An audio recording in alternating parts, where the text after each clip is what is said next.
ডান দিকে সুইচ করে দিলেন। মোহামেডান সমর্থকরা অপেক্ষায়, প্রথম গোল কখন দেখবেন তারা। আবারও ভালো পাস সামনের দিকে, শট রয়েছে এবং অপেক্ষার অবসান। লিড নিয়ে নিল মোহামেডান স্পোর্টিং। ফারদিন আলী মোল্লা স্ট্রাইকে। পাঁচটার প্রশংসা করতে হবে, যেভাবে মাঝমাঠকে ভেদ করে ফারদিনকে খুঁজে পেয়েছিলেন এবং ফারদিন ফার্স্ট টাচটা ভালো ছিল, টার্ন নিয়ে পাপায় ফিনিশ, প্রিসাইজ ফিনিশ বটম কর্নারে, কিছুটা পোস্টের সাহায্য নিয়ে জালে জড়িয়ে দিলেন। ফার্স্ট টাচটা আবারও দেখুন, ডান পায়ে ডান দিকে ঘুরে গিয়ে গোলকিপারের ফার্স্ট সাইডে বটম। ম্যাচ জুড়েই আধিপত্য বজায় রাখে, ম্যাচের শুরু থেকেই যেন আক্রমণাত্মক লাগে তাদের। হয়তো যতগুলো সুযোগ তৈরি করেছিল, লিডটা বাড়িয়ে নেওয়ার চেষ্টা করবে তারা। রেমসাঙ্গা একটা কর্নার কিক রুটিন ওখানে বাসিয়ে দিয়েছেন বক্সের মধ্যে, মাথাটা ছোঁয়াতে পারলেন না ইসরাফিল, যেতে পারত। অসাধারণ একটা সেট পিস রুটিন দেখলাম আমরা ওখানে। ডিফেন্সিভ মার্কিং নিয়ে প্রশ্ন চিহ্ন থাকবে কলকাতা পুলিশের। দেখুন কিভাবে হালকা একটা চিপ করে দিয়েছিলেন ডিফেন্স লাইনের উপর দিয়ে। ইসরাফিল দেওয়ান জায়গা মতো পৌঁছেও গিয়েছিলেন। ফারদিন ঠিক জায়গা মতো বলটা রেখেছিলেন, তবে ইসরাফিল দেওয়ান মাথাটাই। সুরজিৎ দত্তর প্রশংসা করতে হবে, যেভাবে চাপের মধ্যেও শটটা নিয়েছিলেন। টার্গেটের ছিল, তবে গোলরক্ষকের সরাসরি হাতে চলে যায়। আবার আক্রমণে আসছে কলকাতা পুলিশ। পেনাল্টির আবেদন ছিল আবারও, তবে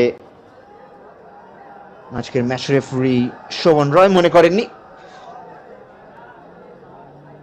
খুব একটা কমপ্লেনও করতে দেখছি না আমরা কলকাতা পুলিশকে, বডি ল্যাঙ্গুয়েজ থেকে বোঝা যায় সেক্ষেত্রে।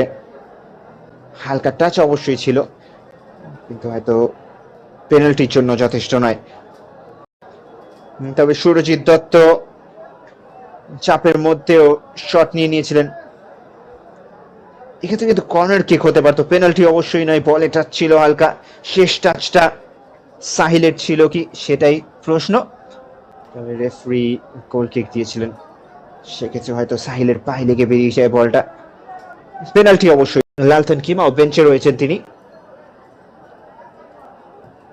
এনগাইতিয়া সাকা ওখান থেকে ক্লিয়ার করতে পারেননি রাজদীপ। সুযোগ তৈরি হয়ে গেছিল মোহামেডান স্পোর্টিং এর জন্য, তবে আবারও মোহামেডান স্পোর্টিং এর কেউই কিন্তু সংযোগ ঘটাতে পারলেন না ওখানে পায়ে বলে। রেমসাঙ্গা পৌঁছে গিয়েছিলেন জায়গা মতো, শেষ সুযোগ।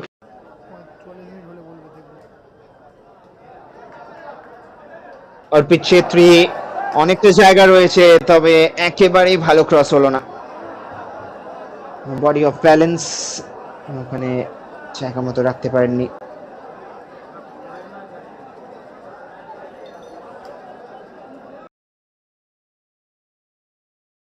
দিয়েছেন, হেডার টার্গেটেই ছিল, তবে খুব একটা পাওয়ার না থাকায় সহজেই ক্লিয়ার করে দিয়েছেন কলকাতা পুলিশের খেলোয়াড়রা।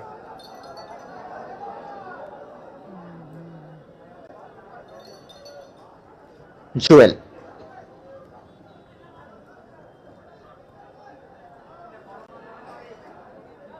ফারদিন,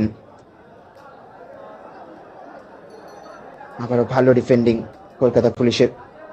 মুহুর্মুহুর আক্রমণে আসছে মোহামেডান স্পোর্টিং, তবে যেই পুরো ডিফেন্সকে কাটিয়ে যাওয়ার চেষ্টায় ফারদিন হয়তো পাস দিতে পারতেন ওখানে। এনগাইতিয়া সাকা অপশন ছিল, বক্সে অনেক অপশন রয়েছে। কঠিন ছিল অ্যাঙ্গেলটা, তবে তবুও চেষ্টা করেছিল মোহামেডান স্পোর্টিং। দ্বিতীয় গোলের পাসটাও রেখেছেন জায়গা মতো, কানেকশনটা হয়নি রেমসাঙ্গার পায়ে বলে, সংযোগ ঠিক মতো ঘটাতে পারেননি রেমসাঙ্গা। আরো একটা সুবর্ণ সুযোগ হেলায় হারালো মোহামেডান স্পোর্টিং। অ্যাডিসন সিং যেভাবে গতি পরিবর্তন করে হালকা একটা টাচ নিয়ে বেরিয়ে গিয়েছিলেন, হরকো রুদ্রকে বিট করে জায়গা মতো পাসটাও রেখেছিলেন, রেমসাঙ্গা বডি অ্যাডজাস্ট করতে পারেননি। অফিসে জানিয়ে দাও এখানে কিন্তু নাম্বার 10 এর কোনো বিলবোর্ড নেই। এভাবে সুযোগ নষ্ট করলে প্রায় সমতা ফিরিয়ে নিচ্ছিল কলকাতা পুলিশ। জুয়েল আহমেদ মজুমদার খুবই ক্যাজুয়াল ভাবে পাটা বাড়িয়ে দিয়েছিলেন।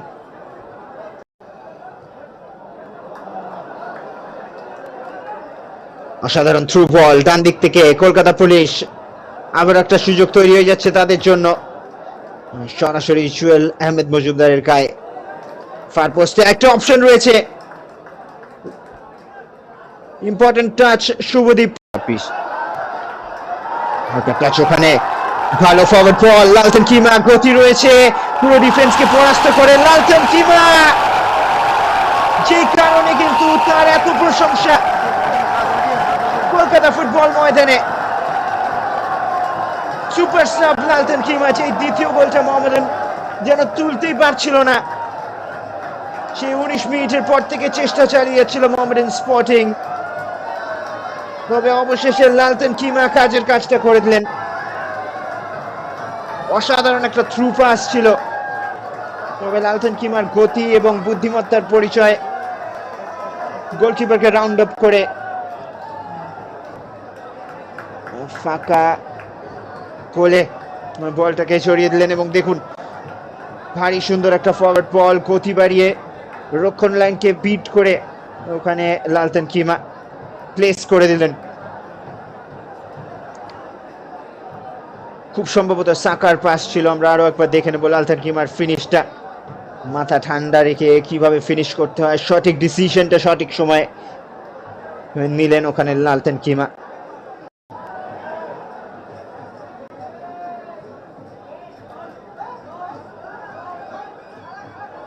চাপা আছে আবার মোহামেডান স্পোর্টিং, এক্ষেত্রে কিন্তু ফ্রি কিক হলেও হতে পারতো, পেছন থেকে একটা পুশ ছিল।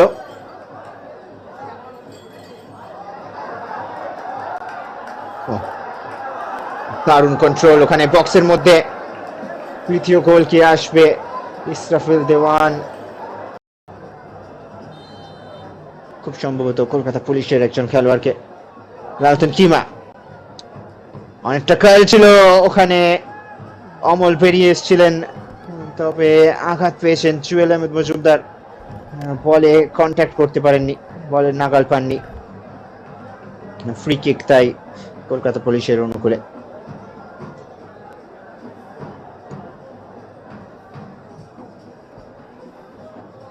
তাংবারাখুই আরো একটা গোল কি পাবে তারা, চেষ্টা চালিয়ে যাচ্ছে যাতে তাদের সমর্থকরা হাসি মুখে বাড়ি ফিরতে পারে, এবং আরো একটা গোলের মুখ কি তারা দেখবে।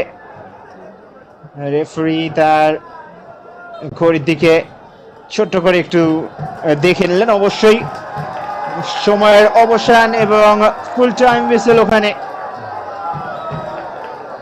মোহামেডান স্পোর্টিং চতুর্থ জয়টা পেয়ে গেল, 3 পয়েন্টের ব্যবধান বাড়িয়ে নিল গ্রুপ বি এর শীর্ষস্থানে।